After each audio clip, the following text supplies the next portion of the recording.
Guys, आज हम जानते हैं एक अपकमिंग आईपीओ के बारे में जिसका नाम है Mamta machinery limited.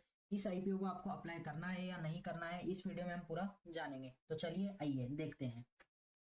Retail category में आपको मिनिमम 1 लोट इन्वेस्टमेंट करना है। मैक्सिमम लोट आप 13 लोट कर सकते हैं। कंपनी की बिडिंग प्राइस है 230 से लेकर के 243 के बीच में, जिसमें आपको 61 शेयर्स मिलेंगे। कंपनी का इशू साइज है 179.39 सीआर का। अब इसमें आपको एक्चुअली में कितने रुपए लगेंगे वो देख लेते हैं।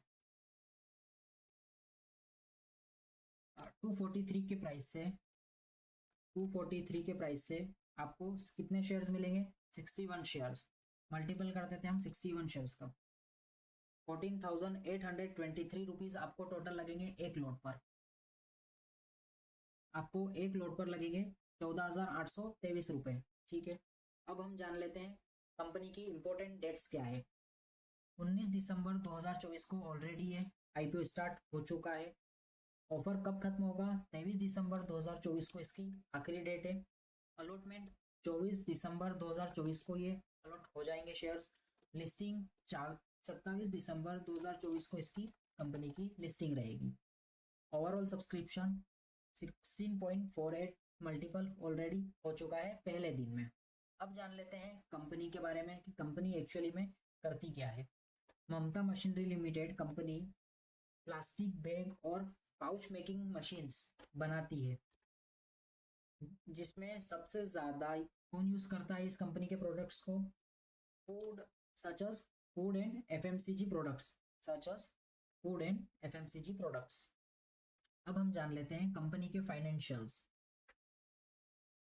कंपनी के टोटल इनकम्स 2022 में 192 सीआर का था, 2023 में 200 सीआर का था, 2024 में 236 सीआर का था।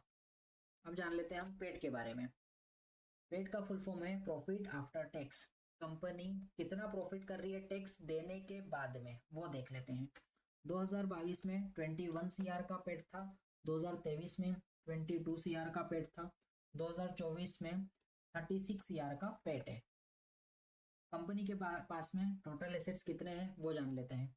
2022 में 216 सीआर के एसेट है कंपनी के पास में, 2023 में 228 सीआर के एसेट्स हैं और 2024 में 237 सीआर के एसेट्स हैं। अब कंपनी की नेटवर्थ कितनी है वो जान लेते हैं। 104 सीआर के कंपनी के पास में नेटवर्थ है 2022 में। 2023 में 127 सीआर की नेटवर्थ है। 2024 में 132 सीआर की कंपनी के पास में नेटवर्थ है। अब हम जान लेते हैं बोरोविंग्स के बारे में। कंपनी के पास में बोरोविंग्स कितनी है, कंपनी के पास में उधार कितना है। 2022 में 20 सीआर का, 2023 में 18 सीआर का, 2024 में 11 सीआर का।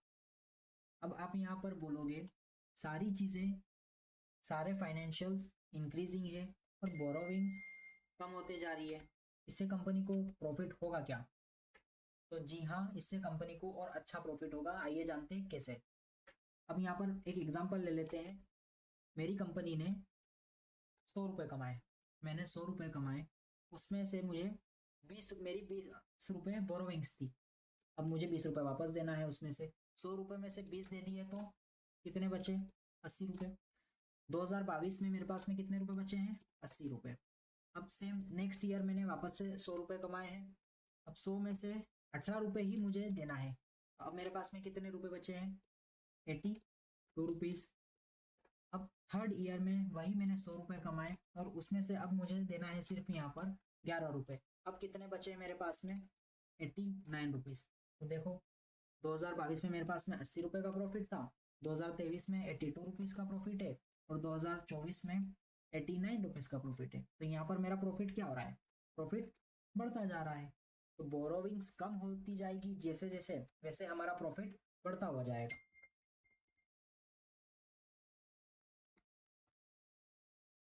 ये चीज समझ आ गई। अब उसके बाद में देख लेते हैं हम कंपनी के शेयर होल्डिंग पैटर्न्स। प्रमोटर्स के पास में यहाँ पर प्री इशू में 92.4% का है, पोस्ट इशू में 62.5% का रहेगा। पब्लिक के पास में 7.6% का प्री इशू है और पोस्ट इशू रहेगा 37.5% का। अब हम जान लेते हैं कंपनी की स्ट्रेंथ और रिस्क के बारे में। Strong market position as a major exporter of bag and pouch manufacturing and packaging machinery. Market में सबसे स्ट्रॉन्ग पोजीशन है इस कंपनी की, जो कि पैकेजिंग मशीनरीज बनाती है। उसके बाद में advanced manufacturing capabilities and with customization flexibility to meet specific customer needs. ये कंपनी कस्टमर के नीड्स के हिसाब से उसमें कस्टमाइजेशन कर देती है।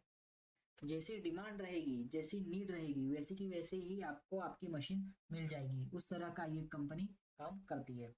अब हम जान लेते हैं कंपनी की रिस्क के बारे में।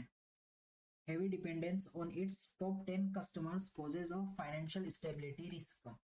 कंपनी के जो टॉप 10 कस्टमर्स हैं उनकी फाइनेंशियल स्टेबिलिटी नहीं है, तो ये कंपनी की रिस्क हुई क्या? क्या लगता है आपको, रिस्क होगी? तो हाँ, रिस्क हो सकती है।